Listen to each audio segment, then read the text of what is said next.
Welcome dear student, welcome to maths class. तो बच्चों हम लोग क्या कर रहे थे, डिटर्मिनेंट पढ़ रहे थे और प्रीवियस वीडियो में मैंने आपको बताया था कि सिस्टम ऑफ होमोजेनियस इक्वेशन क्या होता है और उस सिस्टम ऑफ इक्वेशन में कंसिस्टेंट इक्वेशन क्या होते हैं, इनकंसिस्टेंट इक्वेशन क्या होता है, फिर किसी भी होमोजेनियस इक्वेशन को कैसे आप मैट्रिक्स में लिखोगे, फिर उससे कैसे आप एक्स वाई अगर दो वेरिएबल में है इक्वेशन, एक्स वाई जेड अगर तीन वेरिएबल में इक्वेशन, तो उनकी वैल्यू आप पता करोगे।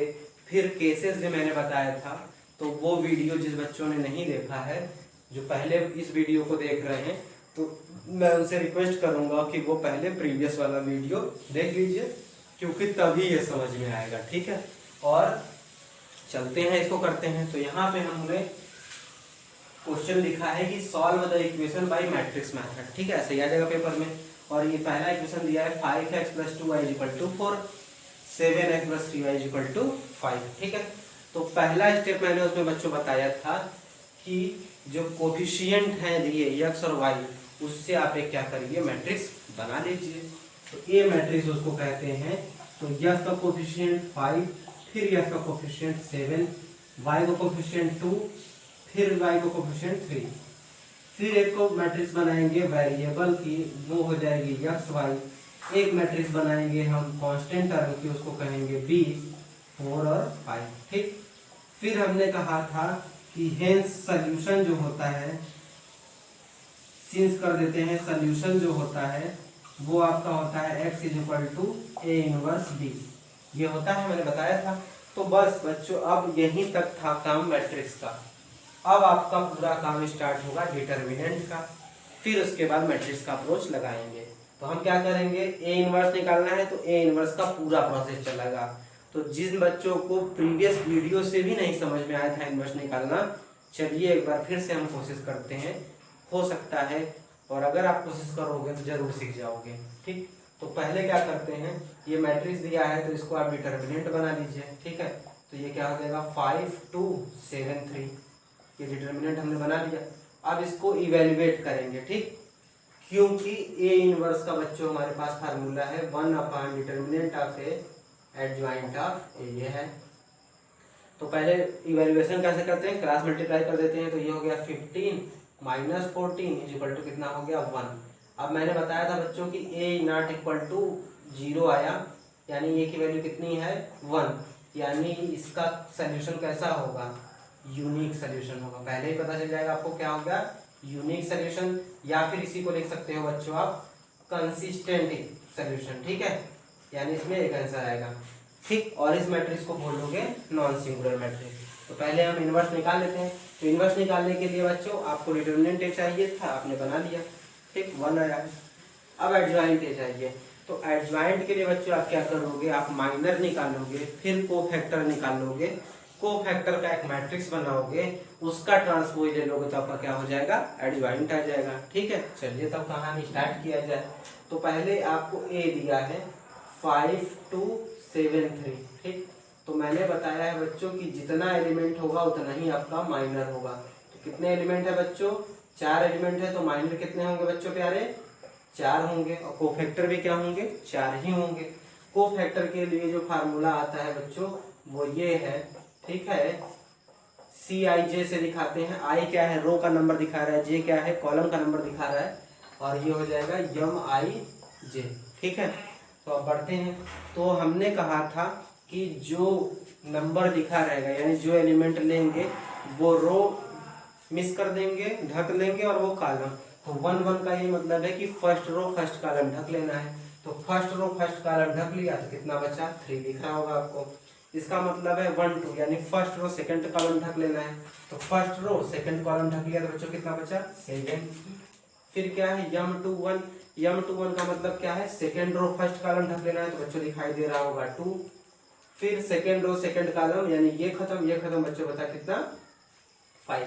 अब इसी करेस्पॉन्डिंग होगा कोफैक्टर। तो कोफैक्टर लिख लेते हैं। तो कोफैक्टर में मैंने बताया था कि अगर दोनों रो और कॉलम को ऐड करने पे अगर इवन पावर आएगी तो साइन वही रहेगा, और अगर ऑड पावर होगी तो साइन हम चेंज करके लिखेंगे माइनर के।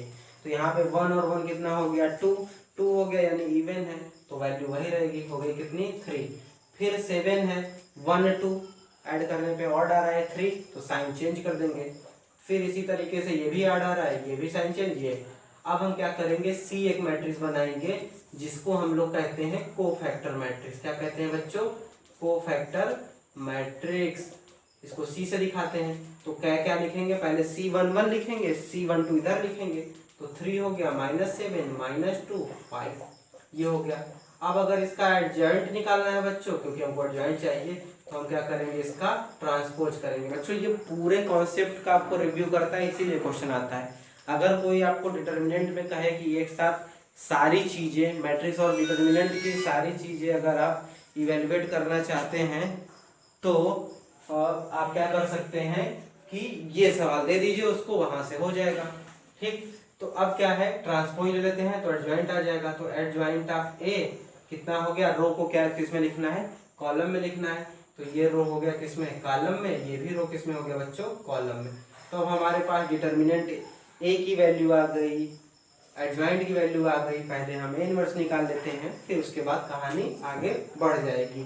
तो ए इनवर्स है 1 अपॉन डिटर्मिनेंट ए की वैल्यू 1 3 -2 -7 5, तो यानी कि ए इनवर्स की बच्चों कितनी वैल्यू आ गई, 3 -2 -7 5। ठीक, यहाँ तक किसी को बच्चे को कोई तकलीफ नहीं होगी जो प्रीवियस वीडियो हमारा ध्यान से देखा होगा।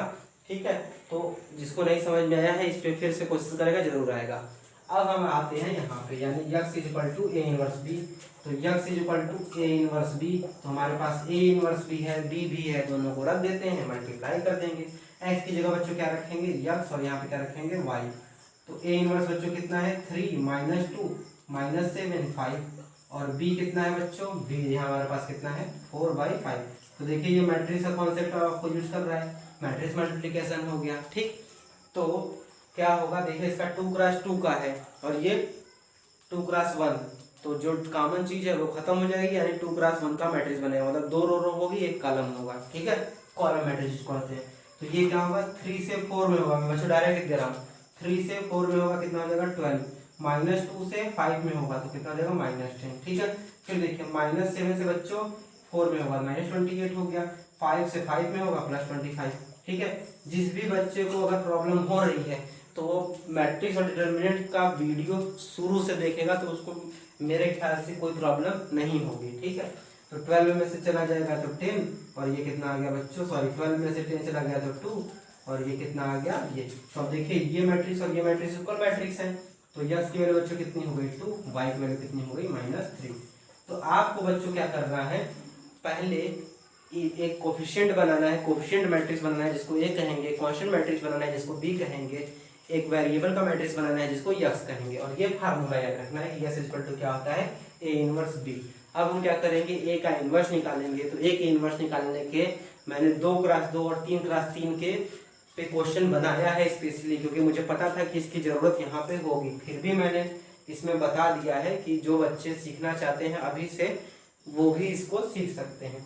और यहाँ से फिर मैट्रिक्स मल्टीप्लिकेशन कर दिया, और एक्स और वाई की वैल्यू इस तरह से हमारे पास आ गई।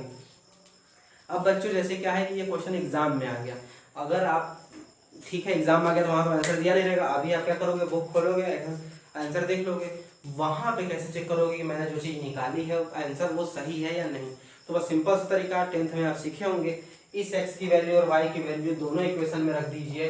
अगर दोनों इक्वेशन को सेटिस्फाई करेगा तभी आपका आंसर क्या होगा, सही होगा। अगर एक इक्वेशन को सेटिस्फाई कर रहा है, एक को नहीं कर रहा है, तो वो सही नहीं होगा। तो रख के देख लीजिए, ऐसे ही ओरली करके देख देते हैं।